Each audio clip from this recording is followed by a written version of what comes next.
Hi guys and welcome back to the channel Deepak Yadav Education. Welcome to the Daily Hindu News and Editorial Analysis of 13th of May 2024. तो guys आज है तारीख 13 मई 2024 और है Monday.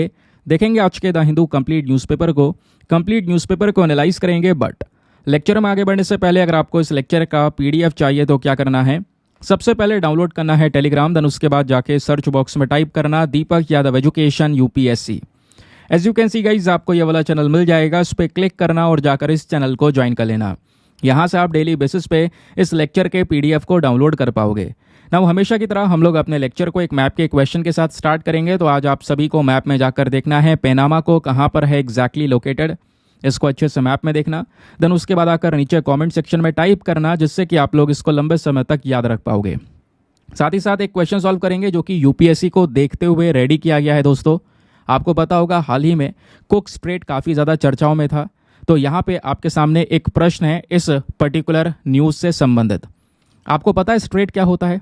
कई बार मैंने आपको बता रखा है, समुद्र में एक पतला सा वो हिस्सा जो दो बड़े समुद्र के हिस्सों को जोड़ रहा हो।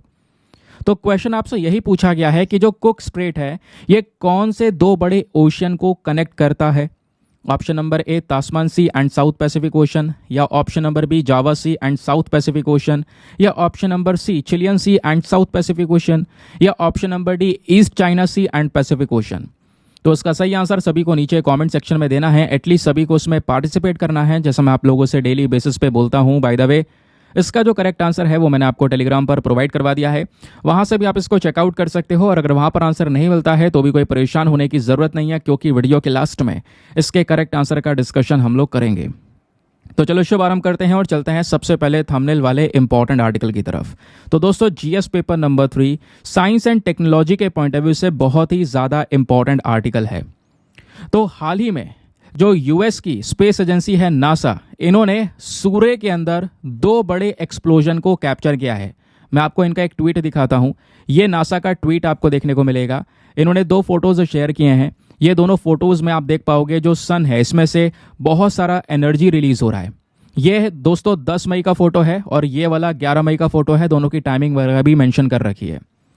अब दोस्तों यहाँ पर दोनों दिन दो बड़े बड़े एक्सप्लोजन्स नजर आए हैं सूर्य के अंदर में, बहुत सारा एनर्जी रिलीज हुआ है ऐसा बताया जा रहा है। और इस एनर्जी को रिलीज होते हुए रिकॉर्ड किसने किया? कोई ऐसी चीज होगी जिसने रिकॉर्ड किया होगा, तो बिल्कुल उसके लिए एक ऑब्जर्वेटरी है दोस्तों नासा की, जिसका नाम है सोलर डायनामिक्स ऑब्जर्वेटरी। इसी ने इन दो बड़े एक्सप्लोजन्स को अभी तक रिकॉर्ड किया है। अभी तक के ये हैवीएस्ट एक्सप्लोजन माने जा रहे हैं। बहुत ही ज्यादा स्ट्रॉन्ग फ्लेयर्स यहाँ पर दोस्तों रिलीज हुई हैं, सोलर फ्लेयर्स रिलीज हुई हैं, एनर्जी रिलीज हुई है, जो कि यहाँ पे हमारे रेडियो कम्युनिकेशंस को अफेक्ट कर सकती है, इलेक्ट्रिक पावर ग्रिड्स को अफेक्ट कर सकती है, नेविगेशन सिग्नल्स को अफेक्ट कर सकती है, ऐसा यहाँ पर मेंशन किया गया है।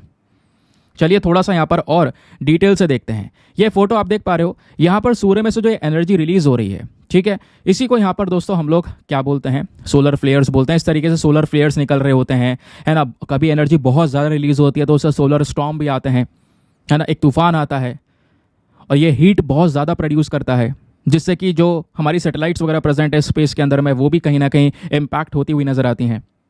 ठीक है, ये कब होता है दोस्तों? सोलर स्टॉर्म कब होता है?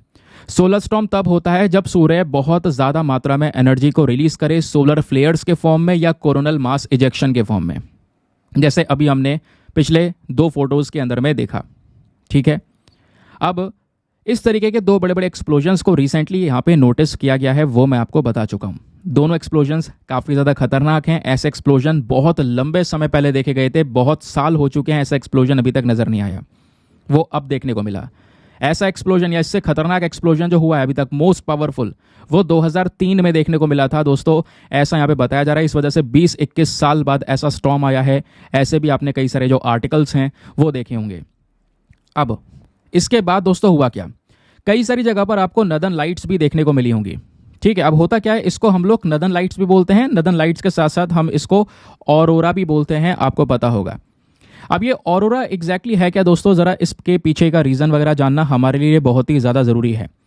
इस ऑरोरा में जो आसमान है इस तरीके से बिल्कुल हरा कलर का नजर आता है।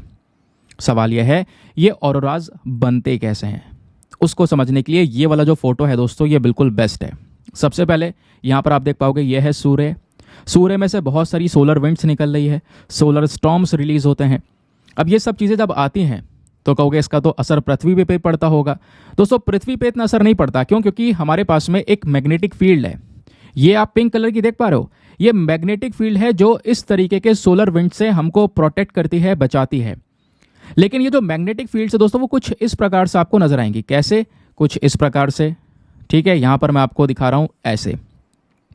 तो जो सूर्य के ये विंड वगैरह रिलीज हो रही हैं, ये विंड आती तो है ऐसे, लेकिन ऐसे आने के बाद में सीधा ऊपर टर्न हो जाती है, और टर्न होने के बाद में सीधा ये जो सोलर विंड्स हैं ऊपर साउथ वाले पोर्शन में और नीचे, सॉरी, ऊपर नॉर्थ वाले पोर्शन में और नीचे साउथ वाले पोर्शन में पहुंच जाती हैं।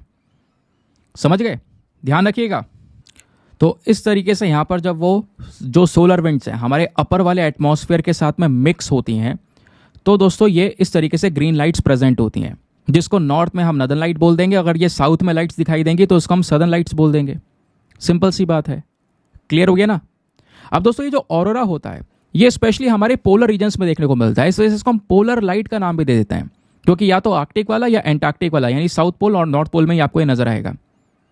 जब नॉर्थ में आपको ये देखने को मिलता है, यानी ऊपर वाले हिस्से में इस तरीके की लाइट जनरेट होगी, या तो हम इसको ऑरोरा का नाम देंगे, ठीक है, या फिर दोस्तों हम इसको एक और चीज बोलते हैं। क्या बोलते हैं आपको पता होगा?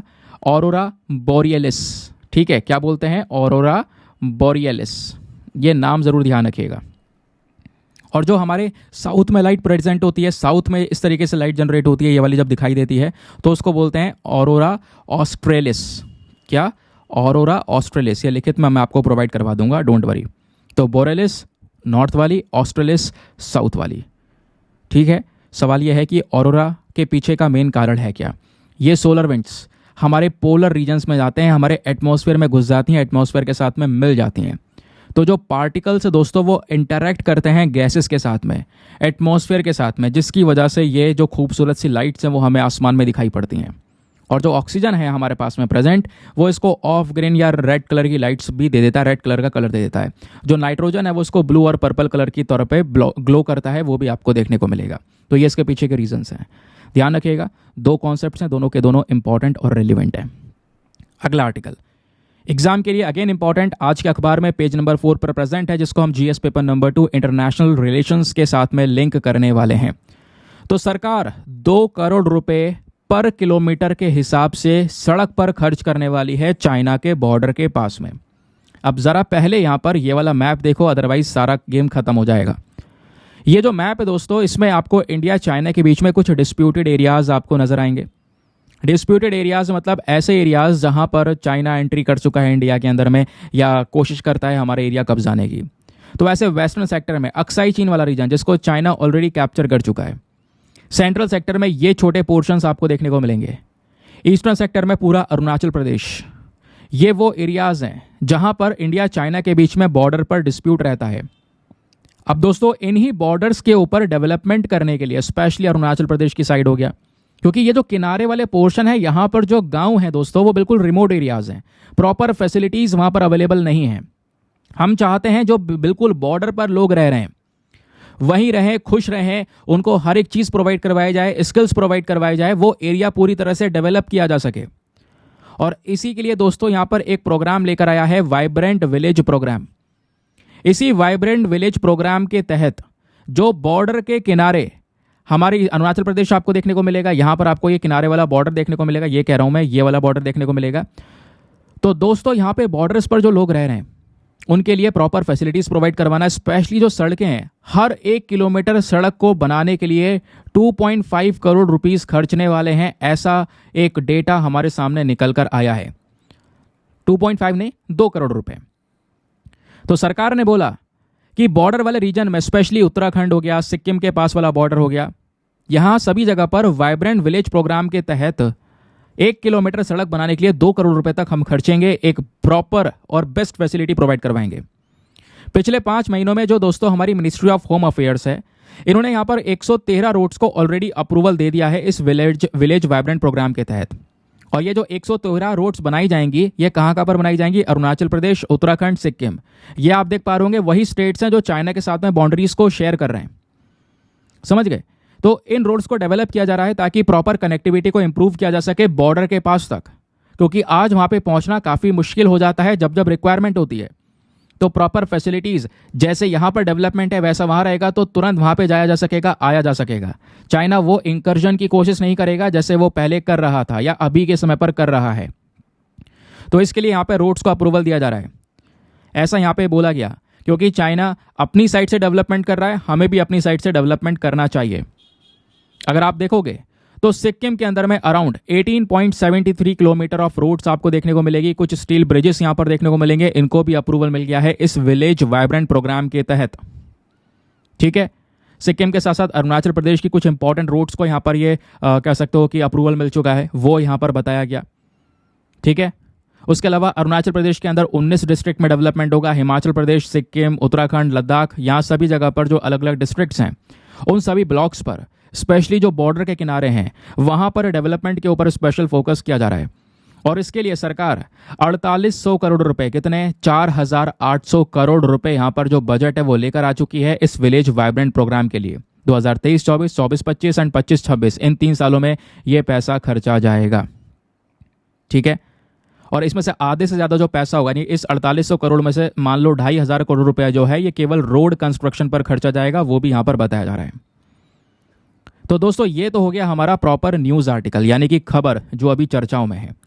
अब दूसरी तरफ अगर आप देखोगे, क्या यहाँ से हमें एग्जाम के लिए कुछ इंपॉर्टेंट चीज़ मिल रही है जो पूछा जा सकता है? हाँ बिल्कुल। क्या है वो है वाइब्रेंट विलेज प्रोग्राम। क्या है ये प्रोग्राम, कैसे काम करता है, इसके बारे में कुछ बेसिक डेटा पता होना चाहिए। सबसे पहली line super important, village vibrant programme कौन सा प्रोग्राम है? एक सेंट्रली स्पॉन्सर्ड प्रोग्राम है दोस्तों, ध्यान रखिएगा, बहुत ही ज़्यादा रेलिवेंट चीज़ है ये। एक होते हैं सेंट्रल सेक्टर स्कीम, एक होती है central sponsored scheme. Central sponsored scheme के अंदर में क्या होता है दोस्तों, हमारी केंद्र सरकार यानी सेंट्रल गवर्नमेंट और स्टेट गवर्नमेंट, राज्य सरकार, दोनों मिलकर वर्क करते हैं, दोनों मिलकर पैसा खर्च करते हैं। लेकिन सेंट्रली सेक्टर स्कीम के अंदर में केवल और केवल केंद्र सरकार के ऊपर सारा बर्डन होता है, केंद्र सरकार सारा पैसा खर्च करती है। तो ये कौन सी स्कीम है? Centrally sponsored scheme. यहां पर स्टेट्स का भी एक कंट्रीब्यूशन रहने वाला है। और दोस्तों यहाँ पर इस पर्टिकुलर स्कीम को अनाउंस किया गया था बजट 2022-23 के अंदर में, और बोला गया 2026 तक हम अपने बॉर्डर्स का डेवलपमेंट करेंगे, वहाँ पे रह रहे जो लोग हैं उनकी क्वालिटी ऑफ लाइफ को इम्प्रूव करेंगे। और इसमें हिमाचल प्रदेश, उत्तराखंड, अरुणाचल प्रदेश, सिक्किम और लद्दाख वाले स्टेट्स को कवर किया गया। और इन स्टेट्स में से लगभग 3000 के आसपास गांव में डेवलपमेंट करने की बात की जा रही है, अलग अलग फेसेस में। समझ गए? ये क्लियर हो गया। अब दोस्तों इस वाइब्रेंट विलेज प्रोग्राम का मेन उद्देश्य क्या है? उद्देश्य आप समझ चुके हैं, आपको ज़्यादा एक्सपैंड करने की ज़रूरत है ही नहीं। भाई ये जो स्कीम है इसका मेन मकसद है उन एरियाज़ के अंदर में ज़्यादा डेवलपमेंट करना, प्रॉपर रिसोर्सेज का यूज़ करना, है ना। उसके अलावा लोगों को स्किल्स प्रोवाइड करवाना, यूथ लोग जो वेमेन है उनके अंदर स्किल डेवलपमेंट करना, एंटरप्रेन्योरशिप को प्रमोट करना, टूरिज्म को प्रमोट करना, उस एरिया में लोग घूमने जाएं, बॉर्डर से प्रॉपर कनेक्टिविटी रहे। आज कोई जाता है बॉर्डर पर घूमने के लिए, तो टूरिज्म पोटेंशियल्स को यहाँ पर बढ़ावा देना, अपना जो लोकल कल्चरल हेरिटेजेस हैं दोस्तों इसको यहाँ पे प्रमोट करना, ये सारा मेन पर्पस है हमारे इस वाइब्रेंट विलेज प्रोग्राम का, जिसको ध्यान में रखना है। ठीक है, चलिए आगे आते हैं नेक्स्ट आर्टिकल पर। तो ये आपका न्यूज़ आर्टिकल था, उसके पीछे का बैकग्राउंड डेटा इंपॉर्टेंट है ना। आगे बढ़ने से पहले एक इंपॉर्टेंट इन्फॉर्मेशन, अगर आप लोग हमारे पेड ग्रुप्स को ज्वाइन करना चाहते हो तो आपके पास में बढ़िया मौका है इसको ज्वाइन करने का। यहाँ पर आपको डेली बेसिस पे करंट नोट्स के पीडीएफ वगैरह प्रोवाइड करवाए जाते हैं। फॉर एग्जांपल जैसा आपने देखा ये आर्टिकल है, इस आर्टिकल के पीछे बहुत सारा डेटा है जो आपने पढ़ना है, जो आर्टिकल में प्रेजेंट नहीं है। ये सभी प्रॉपर नोट्स दोस्तों यहाँ पर आपको एक पीडीएफ के फॉर्म में, प्रिंटेड नोट्स के फॉर्म में दिए जाते हैं, जिसका आप प्रिंट आउट वगैरह भी आराम से निकलवा सकते हो। ये पीडीएफ आपका हिंदी और इंग्लिश दोनों भाषाओं में प्रेजेंट होता है, तो दोनों मीडियम के एस्पिरेंट को डायरेक्ट हेल्प मिलती है। सबसे इंपॉर्टेंट पोर्शन यह है कि दोस्तों इस ग्रुप में आपके सारे के सारे पीडीएफ सिक्योर होते हैं, क्योंकि वैसे अगर आपने इकट्ठे करने हैं तो आप कितना ज़्यादा स्टोरेज इशू से गुजरते हो मुझे पता है ना। फिर इतने सारे पीडीएफ इकट्ठे करना, सीक्वेंस में मैनेज करना, कभी ज़रूरत हो कंटेंट ढूंढना हो तो उसको पढ़ना, क्योंकि बात यहाँ पर 2, 4, 6 महीने की नहीं है, बात है यहाँ पर 1.5-2 साल की करंट अफेयर्स को कवर करने की। तो सारे पीडीएफ्स आपके ग्रुप में सिक्योरली कवर हुए हुए हैं, डेट वाइज पड़े हुए हैं। तो किसी भी तारीख का पीडीएफ उठाओ, डाउनलोड करो, पढ़ो, डिलीट करो, अनलिमिटेड ऑप्शंस आपके पास में अवेलेबल हैं। ग्रुप को ज्वाइन करने का जो फी पेमेंट है वो भी बहुत मिनिमम है, just 499 for the lifetime access, या जब तक आपका सिलेक्शन ना हो जाए तब तक आप दोस्तों 499 में इस ग्रुप को ज्वाइन करके रख सकते हैं। ग्रुप को ज्वाइन करने के लिए क्या करना होगा, व्हाट्सएप पर जाना है, ये नंबर दिया गया है 8534873368। इस नंबर पर मैसेज कर देना कि हाँ I want to join this group. वहाँ पे आपको रिप्लाई मिलेगा, पेमेंट का प्रोसेस दिया जाएगा और पेमेंट के प्रोसेस से ज़्यादा इंपॉर्टेंट आपको डेमो वीडियो का लिंक भी दिया जाएगा। आप पूरे डेमो वीडियो को चेक कर सकते हैं कि हाँ आपको किस तरीके से फ़ायदे होंगे। अपने आप को सेटिस्फाई करने के बाद में जाकर ये इन्वेस्टमेंट आप कर सकते हैं। बाकी दोस्तों मेक श्योर क्या कीजिए, वीडियो पे जो लाइक का बटन है उसको प्रेस कर दिया करो यार। 5000 लाइक्स का हमारा टारगेट है जिसको आप सपोर्ट कर सकते हैं। चलिए आगे आते हैं नेक्स्ट आर्टिकल पर। एक और इंपॉर्टेंट टॉपिक आज के अखबार में पेज नंबर 14 पर प्रेजेंट है। आज से कुछ दिनों पहले मैंने ये खबर आपको पढ़ाई थी जब ये काम किया गया था। हुआ ये था, दुनिया में एक व्यक्ति, फर्स्ट ह्यूमन ऐसे थे जिनको एक पिग की किडनी लगाई गई थी। सुअर की किडनी यहाँ पर एक इंसान को लगाई गई थी, वो ये पर्सन आपको देखने को मिलेंगे। लेकिन दोस्तों ये काम अभी कुछ दिनों पहले किया गया था अगर हम बोलें तो होता यह है इन व्यक्ति की अभी डेथ हो चुकी है, जिस वजह से ये आर्टिकल्स कवर हो रहे हैं। इनका नाम है रिक स्लेमैन, 62 की एज थी। इनके बॉडी में ये पिग की किडनी लगाई गई थी मार्च के महीने में। 4 घंटे तक सर्जरी चली थी दोस्तों। डॉक्टर्स ने बोला था ये एक माइलस्टोन है कि हाँ पिग की किडनी सक्सेसफुली सही तरीके से काम कर रही है इस व्यक्ति के अंदर में। लेकिन दोस्तों यहाँ पर अब हाल ही में क्या हुआ, इनकी डेथ हो गई, जिस चक्कर में पूरी दुनिया में इन आर्टिकल्स को कवर किया जा रहा है। ठीक है, अब समझते हैं ये जो पिग किडनी है इसका क्या पर्टिकुलर इशू है। ये आप देख पाओगे कुछ दिनों पहले यानी 22 मार्च के आसपास की खबर है, मैंने पढ़ाया भी था कि किडनी पेशेंट्स के लिए एक सबसे बड़ी खबर आ रही थी कि भाई पिग की किडनी को सक्सेसफुली ट्रांसप्लांट किया जा सकता है एक पेशेंट में। लेकिन ये बड़ी खबर आज के समय पर फेल सी होती हुई नजर आएगी क्योंकि इन व्यक्ति की डेथ हो चुकी है। तो इस पर और भी बहुत सारी रिसर्चेस करनी बाकी है। आपको पता होगा लास्ट ईयर या उससे पहले जो पिग का हार्ट है, सुअर का जो दिल है, वो भी एक इंसान में लगाया गया था, लेकिन कुछ टाइम बाद यहाँ पर उनकी भी मृत्यु हो गई थी। तो ज़्यादातर आपने देखा होगा केसेस में जब भी एनिमल के ऑर्गन्स के ट्रांसप्लांटेशन की बात आती है तो उसमें ज़्यादातर जो सुअर है, जो पिग है दोस्तों, इन्हीं का यूज़ किया जाता है। रीज़न क्या है? रीज़न यहाँ पर यह है कि जो पिग के ऑर्गन्स हैं वो बहुत ज़्यादा मैच होते हैं एक ह्यूमन के ऑर्गन्स के साथ में।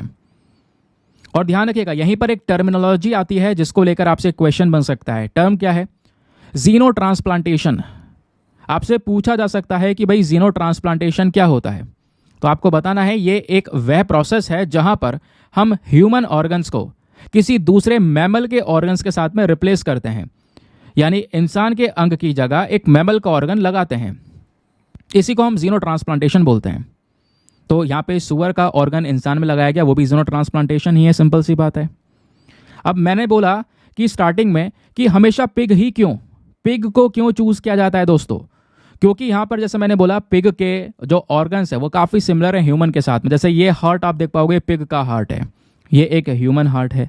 ये पिग की किडनी है, ये ह्यूमन किडनी है। ये लीवर आप देख पाओगे, ये आपको लंग्स देखने को मिलेंगे। अब सवाल यह है कि सीधा पिग का कोई ऑर्गन लगा थोड़ी ना देते हैं, नहीं सीधा नहीं लगाते दोस्तों। पहले यहाँ पर इसके अंदर में जेनेटिकली मॉडिफिकेशन करने पड़ते हैं, कुछ चेंजेस करने पड़ते हैं। वो चेंजेस करने हमारे लिए बहुत ही ज़्यादा ज़रूरी हैं क्योंकि पिग के पास में प्रॉब्लम यह है, जो एक जीन होता है GGTA1, इस जीन की 2 कॉपीज होती हैं। ठीक है, इस चक्कर में अब ये कॉपीज जो हैं कहीं ना कहीं ह्यूमन सिस्टम को ट्रिगर कर सकती हैं। तो इस चक्कर में यहाँ पे हमें इसके अंदर में कुछ चेंजेस करने होते हैं, मॉडिफिकेशन करने होते हैं। ठीक है, तो जो साइंटिस्ट है दोस्तों वो केवल यहाँ पर ऑल्टरिंग करके, कुछ चेंजेस करके, मॉडिफिकेशन करके इसको एक जीन में लेकर आते हैं। ठीक है, यहाँ पे आप देख पाओगे ये पिग है। इसके पहले क्या होगा, जो फीटल सेल है वो इस फीमेल पिग में से निकाले जाएंगे और फीटल सेल को निकालने के बाद में जो साइंटिस्ट हैं दोस्तों वो क्या करेंगे, यहाँ पर जो सेल होगा, सेल में 2 GGTA जीन है ना, इसके अंदर में यहाँ पर दोस्तों कह सकते हो कि वो रिप्लेस कर देंगे एक से। तीसरा यहाँ पर जो ये मॉडिफाइड किया हुआ सेल है इसको यहाँ पर कह सकते हो कि मल्टीप्लाई करते रहेंगे और ऐसे सेल्स बढ़ जाएंगे। फिर क्या होगा, जो यहाँ पर मॉडिफिकेशन वाला सेल है जिसमें एक कर दिया गया है उसको वापस से जो अनफर्टिलाइज पिग होगा उसमें इंजेक्ट कर दिया जाएगा। अब वो जो पिग है दोस्तों वो यहाँ पर प्रेग्नेंट होगा, लेकिन वो जो पिग है जब वो यहाँ पर किसी दूसरे पिग को जन्म देगी तो क्या होगा, जो पिगलेट पैदा होगा दोस्तों उसके अंदर में केवल GGTA का एक जीन प्रेजेंट होगा, केवल एक वर्किंग जीन प्रेजेंट होगा।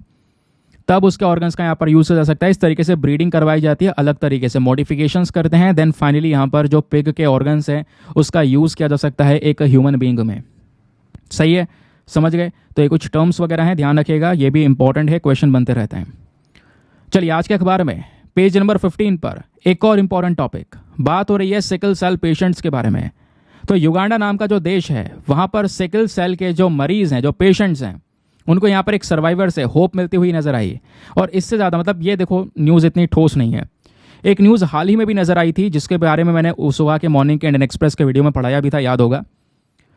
क्या है कि यूएस के अंदर में एक 12 साल के लड़के के लिए, वो सिकल सेल बीमारी से गुजर रहा है, उसके लिए जीन थेरेपी को अप्रूवल भी दे दिया गया है। वो एक इंपॉर्टेंट रेलिवेंट खबर है, क्योंकि दोस्तों ये एक ऐसी बीमारी है अभी भी जिसको लेकर कोई ज़्यादा सोल्यूशन अवेलेबल नहीं है। धीरे धीरे जीन थेरेपीज लेकर आई गई, जिनको अप्रूवल देना भी काफ़ी मुश्किल होता है, लेकिन बहुत मुश्किल से अप्रूवल मिल जाता है। तो करना क्या है, मैं आपको directly to the point, exam में जो पूछ जाएगा वो पढ़ना ज़रूरी है। सिकल सेल डिजीज और इसके केस में इंडिया को लेकर क्या स्थिति है वो भी जानना हमारे लिए बहुत ज़्यादा ज़रूरी है। तो दोस्तों, ये जो सिकल सेल डिजीज है ये एक इनहेरिटेड हेमोग्लोबिन डिसऑर्डर है, यानी कि ब्लड से संबंधित बीमारी है। क्या होता है भाई, जेनेटिक म्यूटेशंस की वजह से, जो हमारे जीन होते हैं उसके अंदर बदलाव की वजह से ये प्रॉब्लम फैलती है।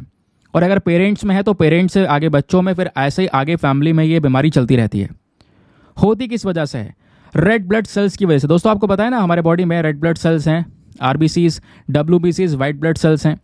जो रेड ब्लड सेल्स आपको देखने को मिलते हैं ये वाले, ये आपके बॉडी में ब्लड वेसल्स के अंदर में फ्लो हो रहे हैं, सर्कुलेशन हो रहा है ब्लड का। और आपको पता है जो खून है हमारे बॉडी में सभी अंग तक जाता है, ऑक्सीजन को कैरी करता है, ऑक्सीजन को पहुंचाता है, ठीक है। लेकिन दोस्तों यहाँ पर सिकल सेल डिजीज में क्या होता है, यही आरबीसीज में, इन्हीं रेड ब्लड सेल में सबसे बड़ी दिक्कत आती है। दिक्कत क्या है, ये जो आरबीसी आपको गोल सा दिख रहा है ना, इसका शेप बदल जाता है जब एक इंसान सिकल सेल बीमारी से गुजरता है। इसका शेप बदलकर कुछ ऐसा हो जाता है, ये आप देख पाओगे एक सिकल के तौर पर।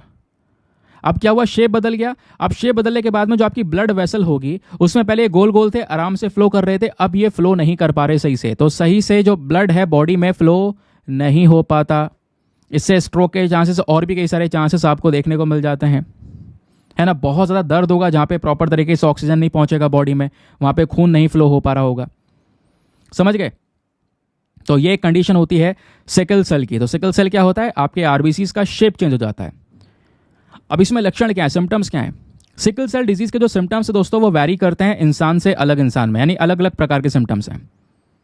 कई बार जिसको एनीमिया होता है, ब्लड की कमी होती है, उसमें यहाँ पर थकान, कमजोरी, है ना, या फिर कह सकते हो कि पीलापन पड़ना, क्योंकि वहाँ तक खून प्रॉपर नहीं पहुँच पा रहा है। कई बार दर्द बहुत ज़्यादा होता है, जिसको हम सिकल सेल क्राइसिस बोलते हैं। इसमें बहुत ज़्यादा दर्द होना हड्डियों में, चेस्ट में, बैक में, आर्म्स में, लेग्स में। जो ग्रोथ है वो काफ़ी ज़्यादा धीरे हो जाती है। प्यूबर्टी के अंदर में डिले आपको देखने को मिल जाता है। ये सारे सिम्टम्स हमको नज़र आते हैं सिकल सेल डिजीज़ के समय के। अब सवाल यह है कि इसी सिकल सेल डिजीज़ को ट्रीट करने के लिए, सही करने के लिए आज के समय पर क्या क्या प्रोसेस का यूज़ हम करते हैं। सबसे पहले ब्लड ट्रांसफ्यूजन। अब दोस्तों ब्लड ट्रांसफ्यूजन के माध्यम से हम क्या कर सकते हैं, जो एनीमिया है, क्योंकि यहाँ पे प्रॉपर तरीके से एक इंसान को ब्लड प्रोवाइड करवाना, इससे यहाँ पर क्या होगा, जो एनीमिया वाली कंडीशन उसमें काफ़ी राहत मिल सकती है। दूसरा ट्रीटमेंट प्रोसेस है वो है हाइड्रोक्सी यूरिया। ये कुछ दवाइयाँ हैं जिससे क्या होगा, जो दर्द होता है इस पर्टिकुलर केस में उसको थोड़ा सा कम किया जा सकता है। फिर है जीन थेरेपी, सबसे इंपॉर्टेंट चीज़, सीधा अपने जीन के अंदर में चेंजेस करना। क्रिस्पर टेक्नोलॉजी का यूज़ करके, यानी जीन जो आपका डीएनए आरएनए जीन जो है इसके अंदर में कटिंग करके यहाँ पर क्या करना, उसमें कुछ मॉडिफिकेशन करना, चेंजेस करना। इसको ट्रीट किया जा सकता है बोन मैरो से, स्टेम सेल ट्रांसप्लांटेशन से। और ये जो बोन मैरो या ट्रांसप्लांटेशन होगा ये दोस्तों यहाँ पर वही क्रिस्पर नाम की टेक्नोलॉजी के माध्यम से किया जाएगा। और ये क्रिस्पर की फुल फॉर्म क्या है, इसकी फुल फॉर्म है clustered regularly interspaced short palindromic repeats, ठीक है। तो ये 3 प्रोसेस हैं जिसके बेसिस पर इस सिकल सेल डिजीज़ को ट्रीट किया जा सकता है। अब दोस्तों इंडिया का स्टेटस क्या है सिकल सेल डिजीज़ को लेकर, ज़रा ये भी डिस्कस कर लेते हैं। इंडिया आज के समय पर दुनिया में तीसरे नंबर पर आता है, जहां पर सबसे ज़्यादा लोग पैदा होते हैं इस बीमारी के साथ में। हमसे पहले नाइजीरिया है, डेमोक्रेटिक रिपब्लिक ऑफ कॉन्गो है, तो ये 2 कंट्रीज़ हैं। उसके बाद थर्ड इंडिया है। ऑब्वियसली पॉपुलेशन ज़्यादा है, वो भी मैटर करता है। कुछ स्टडीज़ ने यहाँ पर यह बताया कि एस्टिमेटेड एक डेटा है कि भारत में हर साल 15,000 से लेकर 25,000 के आसपास बच्चे ऐसे पैदा होते हैं जिनमें ये बीमारी पाई जाती है बर्थ के समय पर। यह एक सबसे बड़ी प्रॉब्लम है, ये हमारा करंट स्टेटस है। अब दोस्तों यहीं पर आर्टिकल में यह भी बताया जा रहा है सिकल सेल डिजीज़ की जो ये बीमारी है इसको प्रॉपर तरीके से ट्रीट करने में बहुत सारी समस्याएं, बहुत सारे चैलेंजेस हमको देखने को मिलते हैं। सबसे पहला जो चैलेंज है वो है लिमिटेड अवेयरनेस। भाई लोगों को प्रॉपर तरीके से सिकल सेल डिजीज़ के बारे में अंडरस्टैंडिंग ही नहीं है, पता ही नहीं है, जिसके चक्कर में प्रॉपर तरीके से इसका डायग्नोसिस नहीं करवा पाते, ट्रीटमेंट नहीं हो पाता, या ट्रीटमेंट प्रॉपर तरीके से अवेलेबल ना होना। यह भी एक बहुत बड़ा चैलेंज है। दूसरा चैलेंज है प्रॉपर हेल्थ केयर इंफ्रास्ट्रक्चर ना होना। बहुत सारे हमारे रूरल और ट्राइबल एरियाज़ ऐसे हैं जहाँ पर जो हेल्थ केयर फैसिलिटीज़ है, स्पेशल वाली फैसिलिटीज़, वो अवेलेबल है ही नहीं। गाँव वाले क्षेत्रों में वहाँ पे ट्रेंड मेडिकल पर्सनल लोग हैं ही नहीं जो कि ऐसी बीमारी को टैकल कर सकें, तो ये भी एक रीज़न है।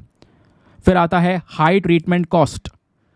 उसके अलावा दोस्तों यहाँ पर इस सिकल सेल डिजीज़ का जो लॉन्ग टर्म मैनेजमेंट है, लंबे समय तक इसका ट्रीटमेंट करवाना काफ़ी ज़्यादा कह सकते हो भारी हो सकता है, क्योंकि इसमें बहुत सारा पैसा भी लगता है। रेगुलर बेसिस पर चेकअप्स होना, मेडिकल जो मेडिसिन्स हैं वो यहाँ पर देना, उसमें बहुत सारा पैसा खर्च करना पड़ता है।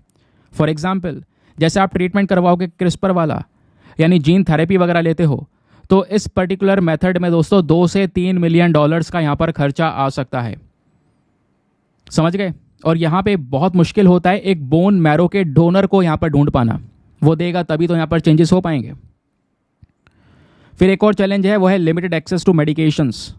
प्रॉपर जो ज़रूरी दवाइयाँ होती हैं इस सिकल सेल डिजीज़ के ट्रीटमेंट के लिए, वो दवाइयाँ हमारे पास में अवेलेबल ना होना, जैसे हाइड्रोक्सी यूरिया है, पेन रिलीवर्स हैं, इनकी प्रॉपर तरीके से अवेलेबिलिटी ना होना, ये भी एक रीज़न बन सकता है, एक चैलेंज बन सकता है।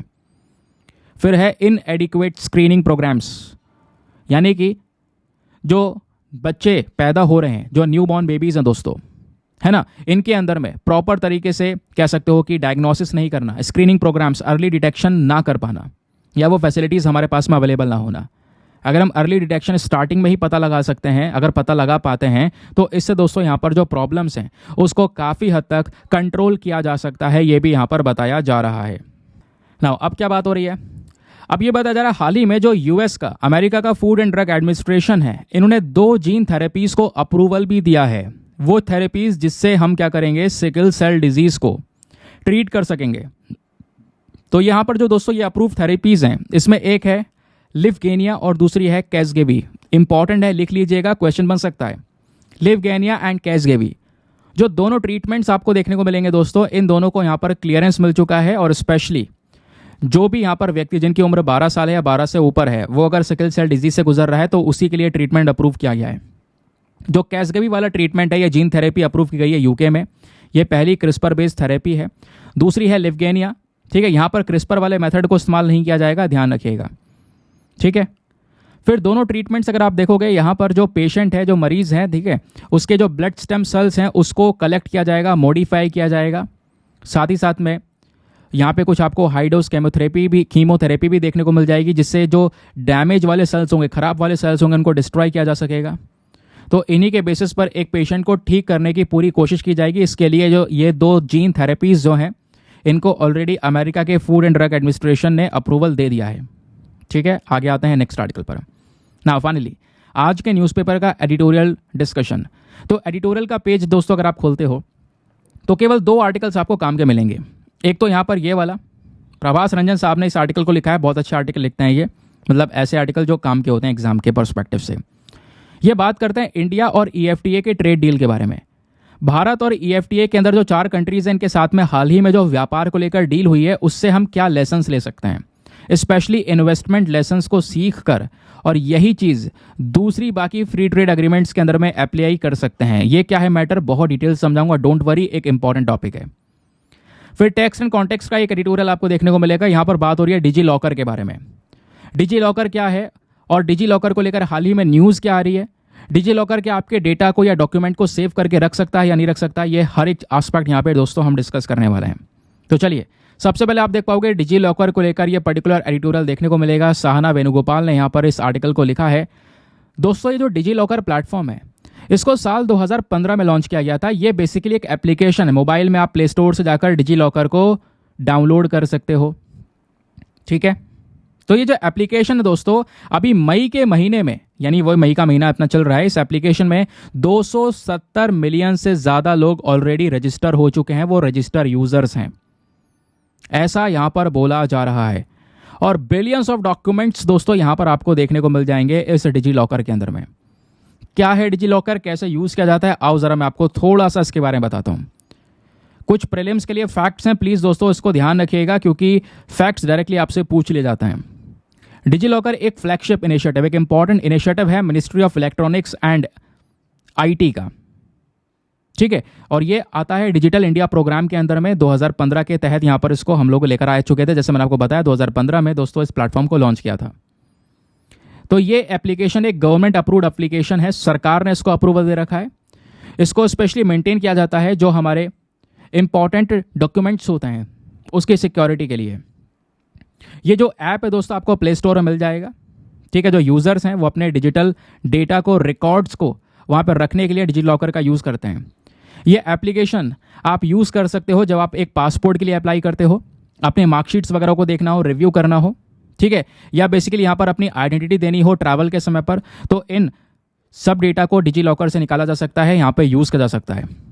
तो ये जो एप्लीकेशन है दोस्तों ये भारत सरकार के पेपर फ्री इनिशिएटिव का एक हिस्सा है, जहाँ पर गवर्नमेंट ने फोकस किया है कि ज़्यादा से ज़्यादा जो चीज़ें हो वो पेपर फ्री हो, यानी डिजिटलाइज हो जाएं। उसी इनिशिएटिव का हिस्सा है ये एप्लीकेशन, जिसका मेन मकसद है कि जो यूज़र्स हैं उनको प्रॉपर तरीके से एक्सेस मिल सके, वो वहाँ पे अपने इंपॉर्टेंट डॉक्यूमेंट्स को डिजिटल वॉलेट के अंदर स्टोर कर सकें और जब भी ज़रूरत हो तुरंत यहाँ पे उस पर से निकाला जा सके और प्रेजेंट किया जा सके हमारे ऑफिशियल्स को जब जब ज़रूरत हो। तो बार बार भागने की ज़रूरत नहीं है क्योंकि आपका सारा डॉक्यूमेंट डिजिटल लॉकर में ये प्रेजेंट है, डिजी लॉकर में प्रेजेंट है, ठीक है। तो दोस्तों डिजी लॉकर वाला सिस्टम इस तरीके से वर्क करता है, ये आपको ध्यान रखना है। यहाँ पे आपका सारा इन्फॉर्मेशन प्रोटेक्ट किया गया है प्रॉपर नियम के तहत, जैसे information technology preservation retention of information bye intermediary providing digital locker facility rule 2016। इस नियम के तहत आपका सारा डेटा सिक्योर है ना। इसके अंदर कुछ स्टैंडर्ड सिक्योरिटी मेजर्स भी आपको देखने को मिल जाते हैं। एन्क्रिप्शन मेथड है, कोई आपका डेटा कहीं से नहीं देख पा रहा होगा। ऑथेंटिफिकेशन ओटीपी वेरिफिकेशन सिस्टम है, जब तक ओटीपी नहीं बताओगे तब तक आपके डेटा से साथ में कहीं भी कुछ नहीं होगा। कंसेंट सिस्टम है, आपके अप्रूवल के बिना कोई वहाँ पर छेड़छाड़ कभी नहीं की जा सकेगी। लॉगआउट्स प्रॉपर तरीके से टाइम लॉगआउट्स आपको देखने को मिलेंगे। सिक्योरिटी ऑडिट्स आपको नजर आएंगे। तो ये सारी सिक्योरिटी फीचर्स उसमें ऐड कर रखे हैं डिजी लॉकर में। तो उसके बेसिस पर आप अपने इंपॉर्टेंट एसेंशियल डॉक्यूमेंट्स को वहाँ पर स्टोर करके रख सकते हो। क्लियर हो गया? आगे आते हैं उसके बाद नेक्स्ट आर्टिकल की तरफ। तो यहाँ पे जो एडिटोरियल है प्रभास रंजन साहब ने यहाँ पर लिखा हुआ है, जैसे मैंने आपको बताया। हुआ क्या है, ये किस चीज़ के बारे में बात करते हैं दोस्तों। इन पूरे टॉपिक को अच्छे से समझने के लिए थोड़ा सा बैकग्राउंड डेटा भी समझना होगा क्योंकि ये इंपॉर्टेंट है। इंडिया और ईएफटीए की जो कंट्रीज हैं इनके बीच में एक डील हुई थी पिछले कुछ समय में। ईएफटीए क्या है दोस्तों? ईएफटीए एक ग्रुप है जिसके अंदर में 4 देश आते हैं। ईएफटीए की फुल फॉर्म है यूरोपियन फ्री ट्रेड एसोसिएशन, ठीक है। ये आप देख पाओगे पिछले अभी कुछ टाइम पहले की ये न्यूज़ है, मैंने पढ़ाया भी था कि इंडिया ने एक फ्री ट्रेड एग्रीमेंट साइन कर लिया है 4 यूरोपियन देश के साथ में, और वो जो 4 यूरोपियन देश हैं वो हमारे ईएफटीए के ही कंट्रीज़ हैं। और यहीं पर इस एग्रीमेंट में सबसे इंटरेस्टिंग चीज़ ये हुई कि ये एक प्रकार का फ्री ट्रेड एग्रीमेंट है। किन देशों के साथ? 4 देशों के साथ। 4 देश कौन कौन से हैं? आइसलैंड, लिechtenstein, नॉर्वे एंड स्विट्जरलैंड। ये 4 कंट्रीज आपको दोस्तों देखने को मिल जाती हैं। तो इनके साथ व्यापार में हम थोड़े और छूट देंगे। जो ट्रेड है इसको बढ़ावा दिया जा रहा है फ्री ट्रेड एग्रीमेंट के तहत। उससे इंपॉर्टेंट चीज़ यहाँ पर यह है दोस्तों कि इन 4 देशों से बोला गया कि ठीक है हम आपको अपने मार्केट का एक्सेस देंगे, आप खूब एक्सपोर्ट इंपोर्ट करो, ट्रेड करो, लेकिन आपको इंडिया में इन्वेस्टमेंट भी करना होगा। इन देशों से बोल दिया गया कि भाई इन सबको आने वाले समय पर $100 बिलियन का इन्वेस्टमेंट करना है। मिलियंस ऑफ लोगों को जॉब अपॉर्चुनिटीज भी मिलेगी, इससे कह सकते हो रोजगार मिलेगा लोगों को। तो एक शर्त पर यह एग्रीमेंट हुआ था दोस्तों। भाई ये जो ट्रेड है, व्यापार को लेकर बातचीत हो रही थी, इस व्यापार में ही हमने इन देशों से बोल दिया आपको इन्वेस्टमेंट भी करना होगा हमारे देश में। हम ये मान के चल रहे हैं कि आने वाले 15 सालों में आपको $100 बिलियन का इन्वेस्टमेंट करना होगा भारत में और 1 मिलियन जॉब्स प्रोवाइड करवानी होगी। ये हमने शर्त रख के इन 4 देशों के साथ में ये फ्री ट्रेड एग्रीमेंट किया। अब दोस्तों एग्जाम के पर्सपेक्टिव से जो ईएफटीए है, ये 4 देशों का ग्रुप है, इसके बारे में कुछ बेसिक चीजें प्लीज ध्यान रखिएगा। ईएफटीए क्या है? एक इंटर गवर्नमेंटल ऑर्गेनाइजेशन। जो 4 देश हैं इनकी सरकारें यहां पर मिलकर आपस में वर्क कर रही होती हैं। इस ऑर्गेनाइजेशन को बनाया गया था 1960 में, ठीक है। ईएफटीए के अंदर में 4 देश कौन से हैं, नाम भी ध्यान रखिएगा। आइसलैंड, लिechtenstein, नॉर्वे एंड स्विट्जरलैंड। ये यूरोपियन यूनियन का हिस्सा नहीं है, अलग है ये। समझ गए। EFTA जो है दोस्तों, ये 4 देश इंडिया के 9th लार्जेस्ट ट्रेडिंग पार्टनर थे 2020-21 में। इंडिया बहुत सारे सामान इनको एक्सपोर्ट करता है और इनसे इंपोर्ट भी करता है। इंडिया इन 4 देशों को एक्सपोर्ट क्या क्या करता है? Textile, chemicals, James, jewellery, machinery, pharmaceuticals. और इनसे इंपोर्ट क्या क्या करता है? मशीनरी, केमिकल, प्रीशियस मेटल्स और मेडिकल इंस्ट्रूमेंट्स, ये सारी चीज़ हम इंपोर्ट करते हैं। यूरोप में ही दोस्तों ये चारों देश आपस में देखने को मिल जाएंगे। ये हो गया आइसलैंड, ये हो गया नॉर्वे, ये हो गया स्विट्जरलैंड, और यहीं पर पास में आपको लिechtenstein भी नजर आएगा। तो ये 4 देश आपको यहाँ पे नजर आते हैं दोस्तों, ये आप देख पाओगे। ठीक है, आप इंडिया के साथ स्विट्जरलैंड के रिलेशंस देखोगे तो चारों के देशों के साथ में रिलेशंस मैंने अलग अलग करके यहाँ पर आपको दिखा दिए हैं, तो आप उसको एक बार रिव्यू भी कर सकते हैं। अब आते हैं राइटर की बातों पे कि राइटर क्या बोलते हैं। तो दोस्तों यहाँ पे आप इनके पैरा को अच्छे से समझते हुए चलना, मैं आपको बता रहा हूँ। इनका क्या कहना है कि भारत ने जो ये फ्री ट्रेड एग्रीमेंट को लेकर नेगोशिएशन किए हैं अभी 4 देशों के साथ में, ये थोड़े डिफरेंट थे।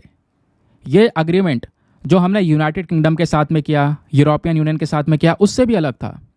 अब यूके के साथ में, यूरोपियन यूनियन के साथ में जो बातचीत चल रही है फ्री ट्रेड एग्रीमेंट को लेकर, वो ठंडे बस्ते में है, क्योंकि अभी इलेक्शन चल रहे हैं इंडिया में। लेकिन इलेक्शन से पहले इंडिया ऑलरेडी एक बहुत अच्छा कदम उठा चुका है। एक हिस्टोरिक ट्रेड डील हम कर चुके हैं मार्च के महीने में, जहां पर इन EFTA इन 4 देशों के साथ में एग्रीमेंट किया। व्यापार में छूट दी जाएगी, एक्सपोर्ट इंपोर्ट दोनों देशों के बीच में बढ़ेगा। लेकिन सबसे इंपॉर्टेंट चीज़ जिसकी वजह से यह एडिटोरियल लिखा गया है वो यह है कि इसमें इन्वेस्टमेंट की बात की गई।